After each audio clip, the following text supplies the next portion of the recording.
In January, taxes will probably be due in your account. What did you say? Yes, in January, the tax on the so-called preliminary flat rate will be due again, especially if you have accumulating ETFs and you need to do something about it. You either need to have enough money in your settlement account or you need to submit an exemption order. You'll find out how all of this works and what has changed since 2023 in this video. I'm Saidi from Finanztip. Have fun. If you want to understand the basics of how taxes work on ETFs and investments in general, and how you can systematically build wealth step by step with simple tools like savings accounts and ETFs, you'll learn that best in our new video courses at the Finanztip Academy. If you're interested, take a look at our Finanztip Academy. You'll find the link below in the video description. First, I'll give you the information on what has changed since last year, and then I'll explain to you the basics of what the preliminary flat rate actually is and why you'll be facing certain tax amounts. The good news is that this year you'll have to pay a little less tax on the preliminary flat rate because there's a base interest rate underlying all of this. Last year it was at 2.55%. This means that for every $1,000 you have in an ETF or fund, preliminary flat rate will amount to about $160 this year. And if you have an equity fund or if you have a stock ETF, you should keep about $30 for every euro in your settlement account in January. If you're thinking 160.03 and 330, what does all that mean? How does that connect? Let's dive into the basics again. What is the preliminary flat rate anyway? The preliminary flat rate is a fictional profit that the government taxes, and you have to pay taxes on that every year. It's quite simple, because the government wants to collect taxes from you for the years, decades, while you're continuously investing in ETFs or funds. And to put your minds at ease, I just mentioned that with a stock ETF or a stock fund, you have to pay $30 in taxes for every $1,000. You can tell that's something, but not too much either. Let's do it with an example. This year, so on January 1st, 2024, you had a stock ETF, and the first question is this fund or is the ETF making a profit now in 2024? So the answer to whether you've made a profit is most likely yes. Because, for example, the MSCI World has increased by about 1/3 this year, at least at the time we're filming this video. So the likelihood that you've made a profit in 2024 is pretty high. This also means that if you didn't make a profit with an ETF or a fund within a calendar year, or if you made a loss, then there's no preliminary flat rate and you don't have to pay any taxes. So if you've made a profit, like is likely this year, then the following is done. The value from the beginning of the year is taken, and that are multiplied by the base interest rate set by the Federal Ministry of Finance. It's currently at 2.29%, and then there's an additional factor on top of that, multiplied by 0.7, which is simply set.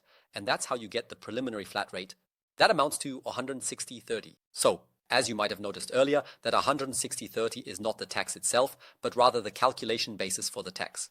Since we're talking about a stock ETF here, with stock ETFs, everything you have to pay taxes on is tax-free up to 30%, including profits, distributions, and also the preliminary flat rate. That means we can deduct 30% from the 160.30. So 70% of that is 112.21, and that's the amount you need to pay taxes on. And this 112.21 is also important for you if you don't have to pay any taxes at all. Because of course you can set up an exemption order with your depot provider, and you should choose it to be as high as possible, meaning for each stock ETF or stock fund you have, you should exempt around 113. Then you won't pay any taxes at first, and those $113 will of course count against your saver's allowance for the year. But if you don't want to do that, meaning you don't want to set up an exemption order, then you have to pay taxes on the 112.21, which is 25% capital gains tax plus the solidarity surcharge on top. Makes sense, 26.375% taxes. That means you would owe $29.60 taxes. If you're in the church, there's also church tax on top of that. And that's where our rule of thumb comes from, in taxes for each stock ETF you have at the beginning of the year. Now, there are other forms of ETFs or funds besides stock ETFs. It could very well be that the tax is higher if you have something else in your depot. Then you can also remember the following. At most, you really need to keep $46 for every $1,000 in fund assets in your settlement account so that you don't incur any additional taxes. Now, you might be wondering, what about my ETF savings plan? This means that the value of your ETF has also increased because you continue to pay in during the year or you made one-off investments. If you want to calculate this for your portfolio, use our flat rate calculator. Google Finanztip Vorabpauschale to find it. It asks for your ETF price. To do this, the easiest way is to Google Finanztip Vorabpauschale, but we'll also link it down in the video description. Then you'll land on our guide to the preliminary flat rate. Scroll down a bit, and you'll find our calculator for the preliminary flat rate, which is a bit more precise. He first asks you what was the price of your ETF or fund, the share price at the beginning of the year. You can easily check that either in your portfolio or just quickly Google your ETF. You can always quickly check on the relevant portals what the course was at the beginning of the year, and then you simply check your portfolio to see how many shares you have at the end of the year. That's how the preliminary flat rate is ultimately determined, and the ETF savings plan is also included. If I say the share price is $100 and I have 100 shares at the end of the year, then I can also select what type of fund or ETF is included here. We're going to do this first for a stock fund or a stock ETF, and then I'll click on Calculate Now, and you'll immediately see the balance in the settlement account. How much should you keep? Stock ETF.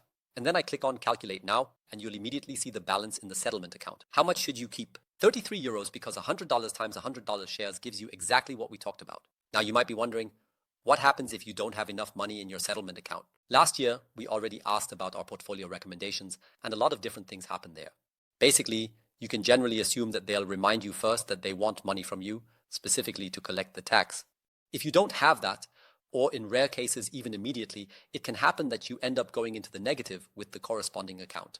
And of course, what happens then is that you pay interest on it. You definitely want to avoid that as much as possible. And a bit more drastic measures, usually after a reminder, are that parts of your ETF or fund are forcibly sold, meaning that some of your fund assets are ultimately sold off to pay the tax. You probably don't want that either. It's a bit uncomfortable.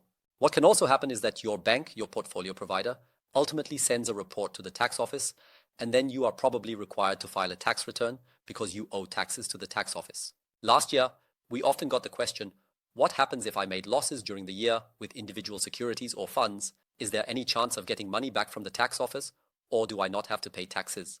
What does that look like? We already made a separate video about that last year, and we'll link it for you down in the video description or up here. So, are you all well prepared for the taxes, for the preliminary flat rate, or do you still have questions about it? How did it go for you last year? All good? Just write it in the YouTube comments. I hope this video has helped you out, maybe even served as an important reminder so you don't run into any trouble in January. If you liked it, then give me a thumbs up and also check out our basic videos. Until next time,